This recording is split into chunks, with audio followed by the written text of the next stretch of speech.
What if the secret to success, both personally and professionally, isn't just raw intelligence or, luck, but something far more potent and often overlooked? Welcome to a deep dive into social intelligence, the art of reading and responding to people. Yeah, it's fascinating, isn't it? We find ourselves in this world absolutely drowning in data, just information everywhere. Yet paradoxically, it feels like we're starving for genuine human connection. Totally. Think about it. In an age of AI and automation and algorithms driving almost everything, the one profound capability machines just cannot authentically replicate. Well, it's our fundamental human ability to truly understand, deeply empathize with, and skillfully respond to other human beings. It's like our ultimate unautomatable advantage. And it's not just about being polite, right? I mean, let's be honest, most of us, myself included sometimes, we often fumble through crucial conversations, we misread intentions, and we end up missing so many opportunities, or maybe even creating unnecessary friction, all because we haven't quite mastered the art of truly reading people or navigating those emotionally charged interactions without all that guesswork and anxiety. Exactly. And this brings us to a really critical distinction we need to make right away. Okay. While both are vital, social intelligence, or SI, is fundamentally distinct from emotional intelligence, EQ. Okay. Emotional intelligence is primarily inward-focused. It's about knowing and managing your own emotions. It's that personal mastery of your internal landscape. Okay, that makes sense. So if EQ is about me, then social intelligence, SI, is external. It's more about how you perceive and interpret and then respond to others' emotions and maybe their intentions. Precisely. It's that sort of uncanny ability some people have, to walk into a room and just instantly gauge the mood, or know instinctively when to speak and when to just listen, when to push an idea forward and when to maybe pause. Yes, that's it exactly. It's what makes some people seem effortlessly magnetic, and others, well, A bit like static on the radio. kind of, yeah. And here's the truly powerful part. Most people mistakenly believe social intelligence is this fixed trait you're either born with or you're not. Right, like you've either got it or you don't. But what our deep dive today reveals is that it's actually a highly learnable, trainable, and masterable skill. It's really like building a muscle. The more you consciously work it, the stronger it gets. That's the real game changer then. So our mission today is to basically unveil the blueprint for that muscle. By the end of this deep dive, you'll start seeing the world and really every interaction within it through a brand new, probably more nuanced lens. You'll be equipped with some actionable techniques to not just, survive socially, but to actually thrive. So to begin this journey, let's literally look inside our own heads. Let's do it. The foundational truth of social intelligence really lies in our biology. Human beings aren't just social creatures by habit. Our brains are deeply fundamentally wired for connection.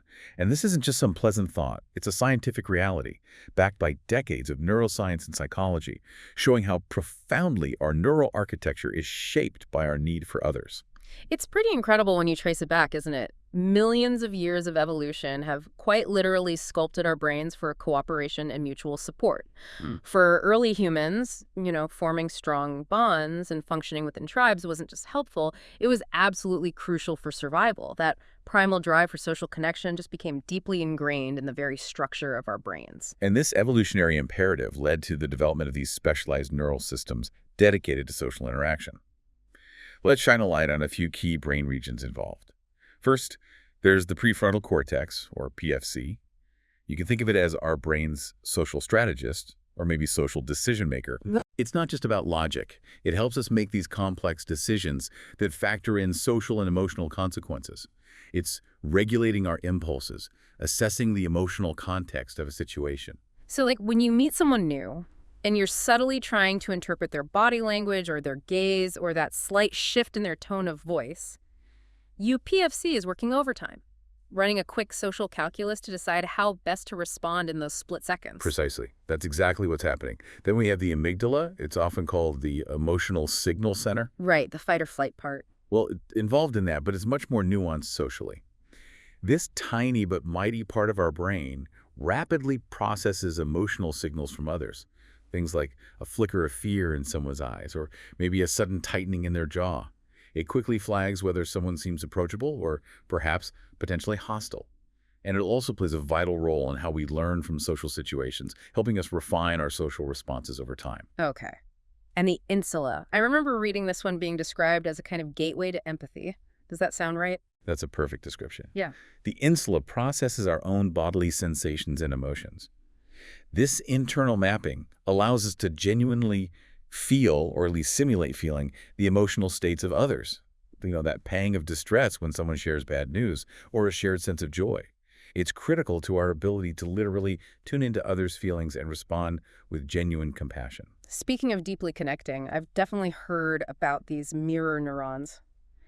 Can you explain what they are? How do they allow us to essentially simulate someone else's experience right in our own brain? It sounds almost like, well, magic. It really is fascinating stuff. It's not magic, but it feels close. These are specialized brain cells, and they fire both when we perform an action and when we observe someone else doing it, or even just experiencing an emotion. Imagine watching someone stub their toe out. Yeah. Your mirror neurons might fire as if you almost felt that pain yourself.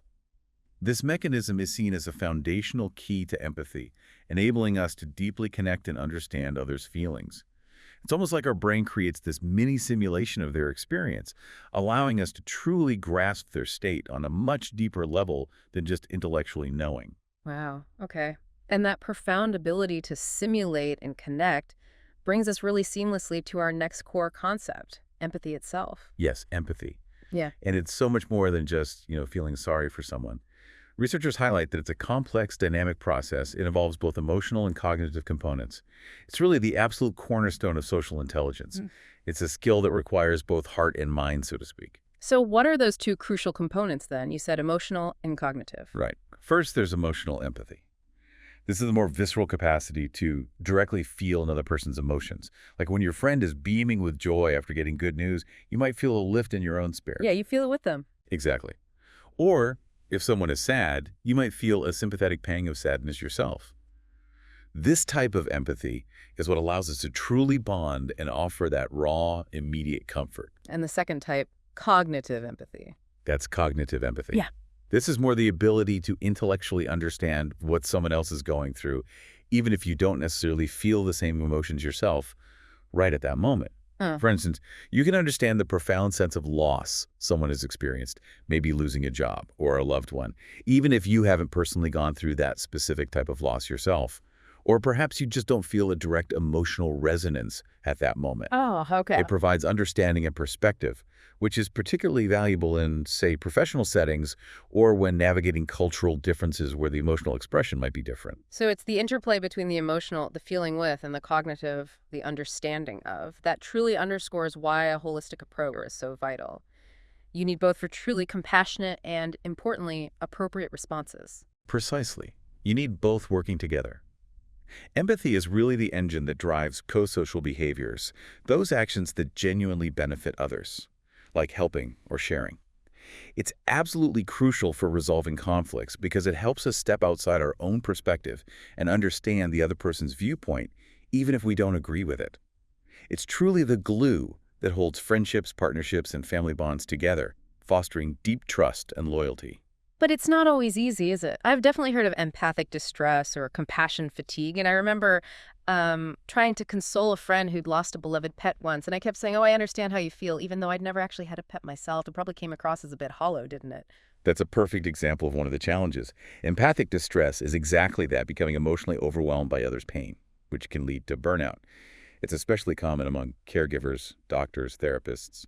And your experience touches on what we call empathy gaps, finding it difficult to genuinely empathize with those from vastly different backgrounds or who have experienced something you haven't. Right. This is exactly where cognitive empathy becomes so valuable. It helps bridge those understanding gaps by allowing you to grasp their situation intellectually, even if the direct feeling isn't immediate or identical. So how do we actively cultivate this incredibly powerful skill, this empathy? If it's a skill, we can practice it. Absolutely. Research points to 3 key practices. First, active listening. This means really fully engaging, suspending your judgment, and paying close attention not just to the words being said, but also the tone, the pauses, the body language. It's truly listening to understand, not just waiting for your turn to reply. Okay, that takes effort. It does. Second, perspective taking. Consciously and deliberately trying to see the world through another person's eyes. Actually asking yourself, if I were them, in their shoes, what would I be feeling or thinking right now? And third, maybe the foundation for the other two, is self-reflection and self-awareness. Understanding your own emotional responses, your triggers, your biases. This is foundational. It helps you better tune into others without projecting your own feelings onto them. This idea of tuning into subtle cues, whether they're from our own emotions or someone else's, really highlights just how much more information is flowing between us than just the words we speak. Which brings us to the truly silent language, nonverbal communication, which you mentioned earlier is surprisingly most of what we communicate. Indeed, the unspoken. It's often quoted, you see this number everywhere, that up to 93% of communication is nonverbal. Now, whether that exact number is precise is debated, but the principle is profoundly true. 93%, that's huge. It's staggering. And it's a profound warning, really. It means even if you pick every single word perfectly, your unspoken signals, your tone, your posture, your expression, can completely override your intended message. It's why sometimes a simple "I'm fine" can sound absolutely terrifying when it's paired with a sharp sigh and slumped shoulders. Yeah. Our brains are just wired to believe the nonverbal cues. They often seem to tell the real story. That's a powerful and honestly perhaps a bit unsettling truth. So what are the key forms of this silent language that we need to learn to decode? Okay, let's break it down. Facial expressions are obviously paramount. Psychologist Paul Ekman's famous work identified universal emotions: happiness, anger, fear, sadness, surprise, and disgust that seem to be recognized across most cultures. A true Duchenne smile, for instance, that genuine smile, is seen as a reliable indicator of joy because it involves the crinkling of the eyes, the orbicularis oculi muscles, as well as the upturn of the mouth, not just a polite mouth-only smile. Right, so if someone's eyes aren't quite reaching their smile, it might be more of a social gesture, like politeness, rather than a genuine expression of delight bubbling up. Exactly. Then there's body language and posture. These convey a huge amount, everything from confidence to anxiety, openness to defensiveness. Think about someone with an open posture, maybe leaning in slightly, compared to someone with crossed arms leaning back. Big difference. Gestures also emphasize words or convey meaning on their own, like a thumbs up or a wave, though their meaning can vary wildly across cultures. That's really important to remember. Definitely. And eye contact is incredibly powerful. It can signal interest, affection, dominance, or even discomfort or maybe perceived dishonesty.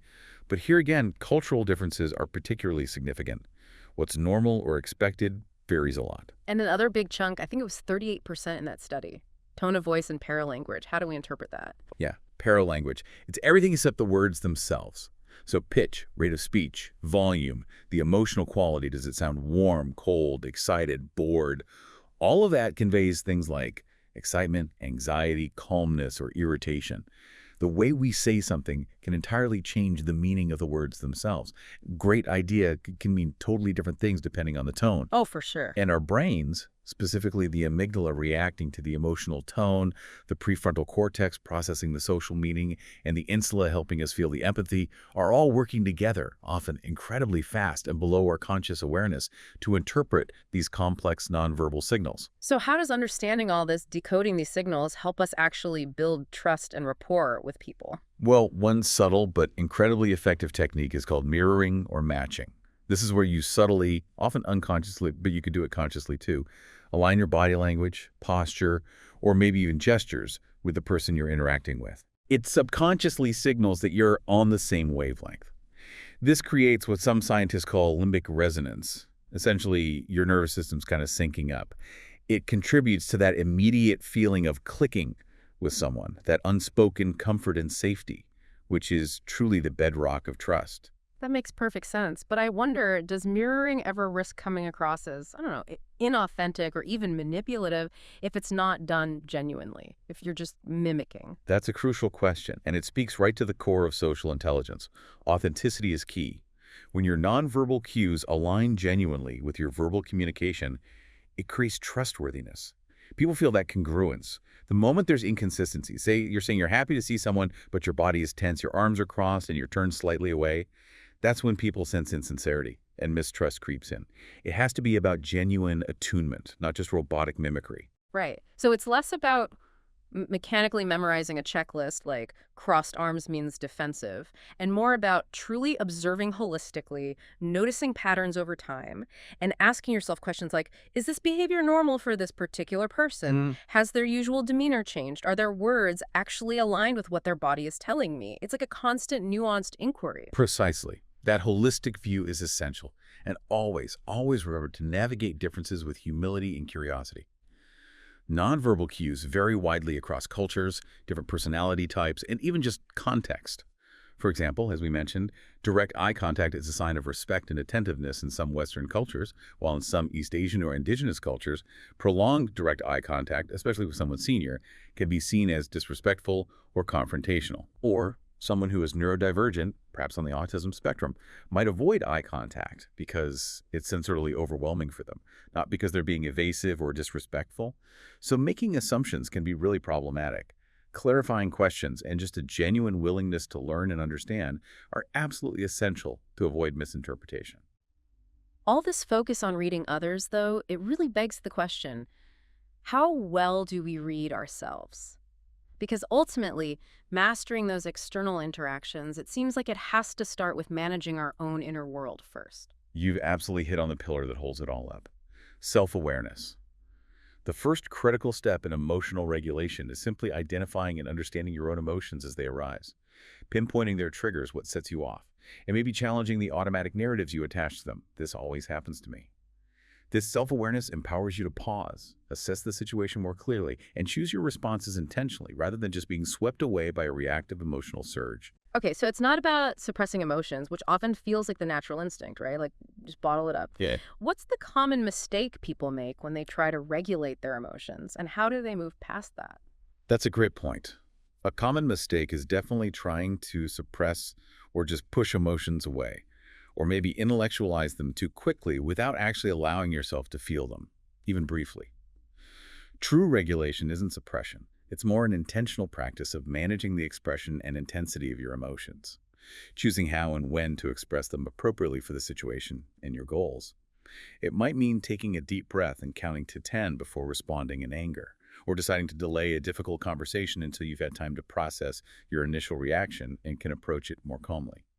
This intentionality is what transforms you from being like a passenger on your emotional roller coaster to being more in the driver's seat. This sounds incredibly useful for de-escalating conflict. If one person in an argument can manage to stay composed, it feels like it could really change the whole dynamic. It absolutely does. When one person maintains composure in a heated disagreement, it often acts as a kind of emotional circuit breaker. It can literally soothe the tension in the room and invite a calmer, more productive dialogue rather than just an escalating shouting match. Emotional regulation allows you to stay centered under pressure, think more clearly, and respond strategically and thoughtfully rather than simply reacting from that triggered place. What's particularly fascinating to me is this idea you mentioned of building emotional tolerance. Can you say more about that? Yes, emotional tolerance. This is the profound capacity to simply sit with uncomfortable feelings. Things like awkwardness, vulnerability, sadness, frustration, even boredom, without immediately needing to fix them, deny them, numb them, or avoid them. It's about being okay with not being okay in the moment, allowing the feeling to be there without letting it overwhelm you or dictate your actions.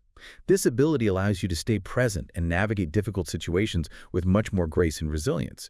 And interestingly, when your own internal emotional world is better regulated, you actually create more internal space to fully engage with and attune to another person's reality, leading to much deeper listening and empathy. You're not preoccupied with your own internal storm. And is this something we can actually train our brains to do? It really sounds like a skill, not just something you're born with. It's entirely trainable, which is the really excellent news here. It's a skill that improves with practice. Techniques like mindfulness meditation, regular journaling, specific deep breathing exercises, and various body-based awareness practices like yoga or Tai Chi have been shown to actually strengthen the prefrontal cortex. The strategist part. Exactly. The part responsible for impulse control and reasoned judgment. And these practices can also help quiet down the amygdala, the more reactive part governing fear and immediate emotional responses. With regular practice, you literally become less reactive, more centered, and far more capable of maintaining emotional equilibrium even when things get stressful.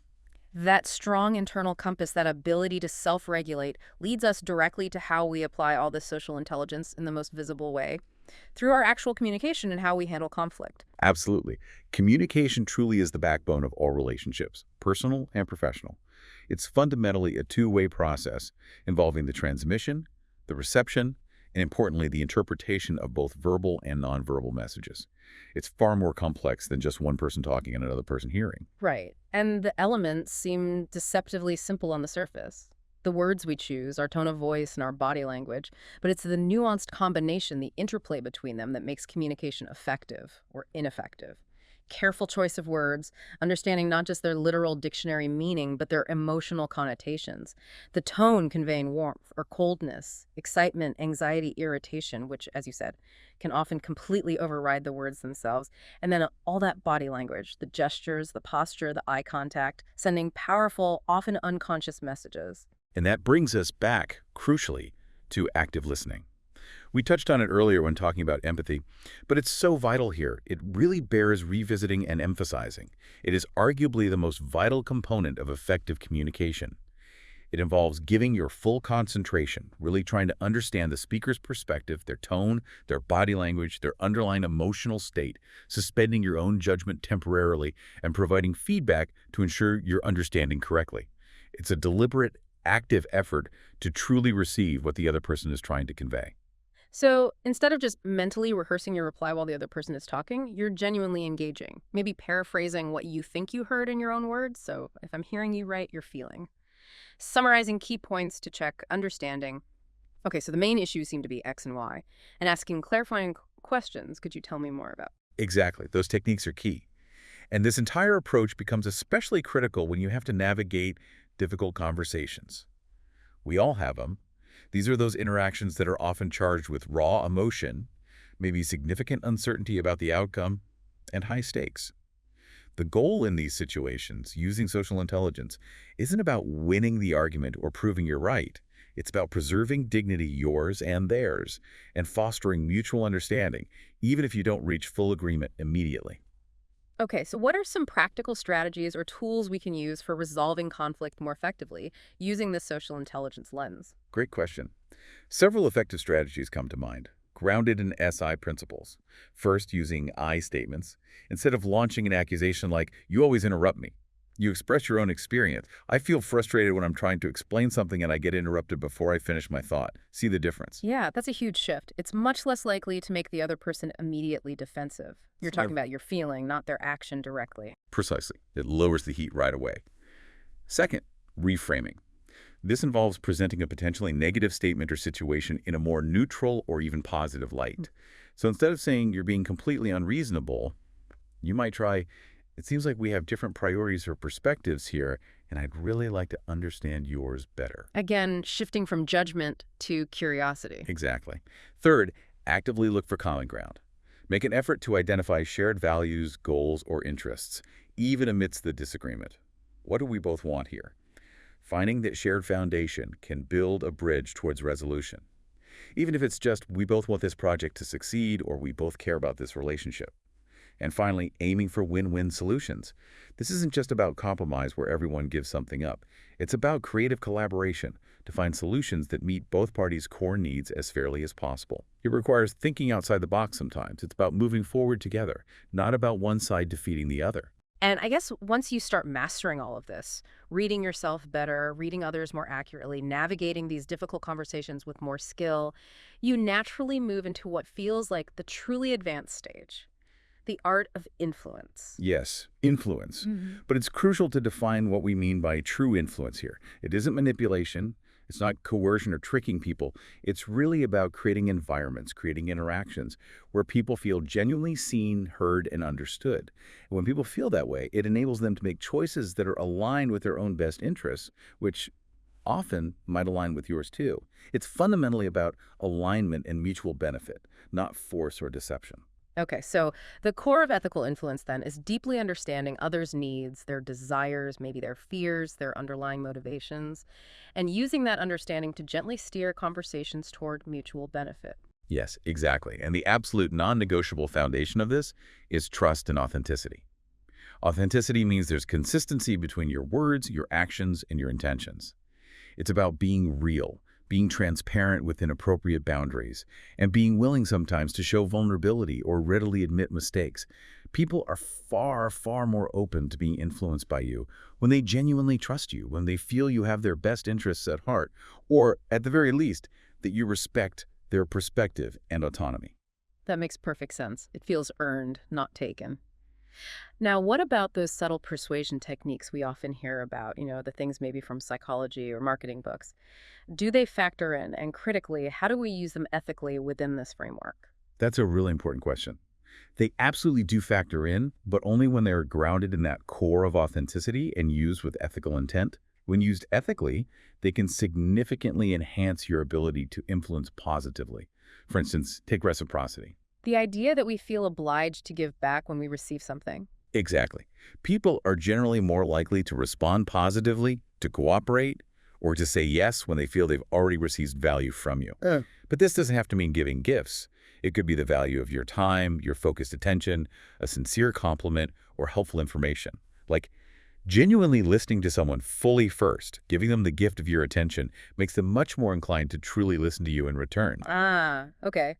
It's about creating goodwill first. Like the old saying, maybe give to get, but in a genuine way. Precisely, in a genuine way. And there's social proof. Yeah. People tend to look to others for cues on how to behave, especially in uncertain situations. Pointing out that many people have found this approach helpful or sharing positive testimonials can be persuasive because it leverages this tendency. Safety in numbers. Kind of. Scarcity also plays a role. We tend to value things more when they seem limited, rare, or unique. Think about how a deadline offer ends Friday, or highlighting a unique benefit, this is the only model with, motivates action. Used ethically, it highlights genuine value and authority. People are generally influenced by perceived experts or credible sources. Sharing your relevant expertise or citing a trusted objective authority to back up your point can be very persuasive. And finally, you mentioned consistency. How does that work? Yes. The principle of consistency suggests that once people make a commitment to something, even a small one, they feel an internal pressure to behave consistently with that commitment later on, especially if the commitment was made publicly or actively. So by encouraging small initial agreements or actions, would you be open to just exploring this idea for 10 minutes? You subtly pave the way for greater agreement and follow through down the line. People want to see themselves as consistent. Again, all these techniques, reciprocity, social proof, scarcity, authority, consistency when used skillfully and ethically can enhance influence. But they must always be grounded in that core authenticity and aimed at mutual benefit. Influence at its best is never about manipulation. It's about helping others see the genuine value of ideas or actions and guiding them gently toward decisions that align with their best interests, creating a true win-win. Wow. What a journey we've been on. We've really explored how social intelligence, from the deep wiring of our brains to the tiny subtleties of nonverbal cues, is truly a dynamic and, importantly, a learnable skill. We've seen how things like emotional regulation, developing empathy, and practicing effective communication are not just, nice to haves, but are absolutely essential tools for navigating basically every single interaction we have every day. Absolutely. And mastering social intelligence, or even just improving it incrementally, allows you to build stronger, more resilient relationships. It helps you resolve conflicts with more grace and achieve deeper understanding. It enables you to lead with greater impact and authenticity. And ultimately, it helps you feel more at ease, more confident, and more effective in pretty much any social terrain. It's really about unlocking your most capable, connected, and influential self. So here's a final thought to leave you with. Imagine how profoundly different your most challenging interactions, whether that's at work with a difficult colleague, or maybe at home with family, or even just out with friends. Imagine how different they would be if you started focusing not just on what was being said, the literal words, but also tuning into those invisible emotional currents, noticing the unspoken language of the body and tone, and trying to understand the underlying needs or fears that might be driving the conversation for everyone involved, including yourself. How might that shift not just the outcome, but the actual quality of the connection itself? And maybe think about this. What single small step could you take today, maybe even in your very next conversation, to consciously deepen your social awareness just a little bit?